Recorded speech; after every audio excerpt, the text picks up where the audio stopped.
বাংলাদেশের একজন সুপারস্টার শাকিব খান, তার সাথে একজন মানুষ দেখা করতে চাইলে কি এত সহজে পারবে? আর মিস্টার বিন মানে রোয়ান অ্যাটকিনসন, সে তো বিশ্বব্যাপী একজন জনপ্রিয় মানুষ।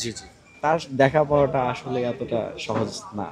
আপনার সবারই তো একটা স্বপ্ন থাকে, ইচ্ছে থাকে, তো সেখানে আপনি বাংলার মিস্টার বিন, আপনাকে দেখলে মানুষ সেই আসল মিস্টার বিনের যেই অনুভূতিটা পায়, আপনার কি অনুভূতি, আপনার চাওয়া কি?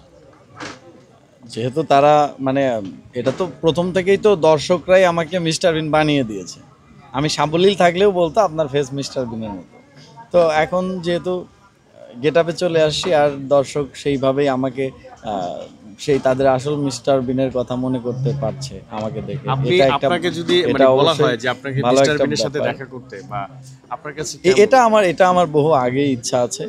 আমি যতগুলো জায়গা পেয়েছি মিস্টার বিন সংক্রান্ত, যেমন ইনস্টাগ্রাম, তারপরে ফেসবুক, যা কিছু পেয়েছি সব জায়গাতেই আমি বলে রেখেছি যে আমি দেখা করতে চাই। আচ্ছা, কোনো রেসপন্স পাচ্ছেন? রেসপন্স পাওয়াটা এটা তো কঠিন একটা ব্যাপার। আমি ছোট্ট একটু উদাহরণ দিতে চাই। বাংলাদেশের একজন সুপারস্টার শাকিব খান, তার সাথে যদি কেউ দেখা করতে চায়, সে তো বাংলাদেশের, তার সাথে একজন মানুষ দেখা করতে চাইলে কি এত সহজে পারবে? আর মিস্টার বিন মানে রোয়ান অ্যাটকিনসন, সে তো বিশ্বব্যাপী একজন জনপ্রিয় মানুষ। তার দেখা পাওয়াটা আসলে এতটা সহজ না। তবে আমার খুবই ইচ্ছা আছে আমার তার সাথে দেখা হবে। আমি এখন এটা কল্পনা করি।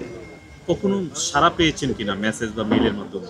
না, আমি গ্রুপগুলোতে করেছি।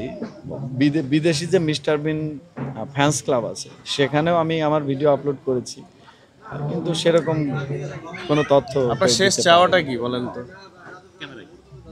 শেষ চাওয়া, আমি আসলে সবসময় মানে দুটো জিনিস চেয়ে আসি, বা দর্শকের কাছে সবার কাছেই দুটো জিনিস চাই। তা হলো যে প্রত্যেককে নিজ অবস্থান থেকে দেশের জন্য, দেশের মানুষের জন্য ভালো কিছু করার চেষ্টা করবে যতটুকু তার পক্ষে সম্ভব, এবং সবাই সুস্থ বিনোদনের সঙ্গে থাকুক, অসুস্থ বিনোদন পরিহার করে এই বাংলাদেশের সকল অশ্লীলতা দূর করুক, এটাই আমার চাওয়া। আপনার জন্য শুভকামনা। ধন্যবাদ। নিরপেক্ষ, সত্য প্রকাশে আপোষহীন।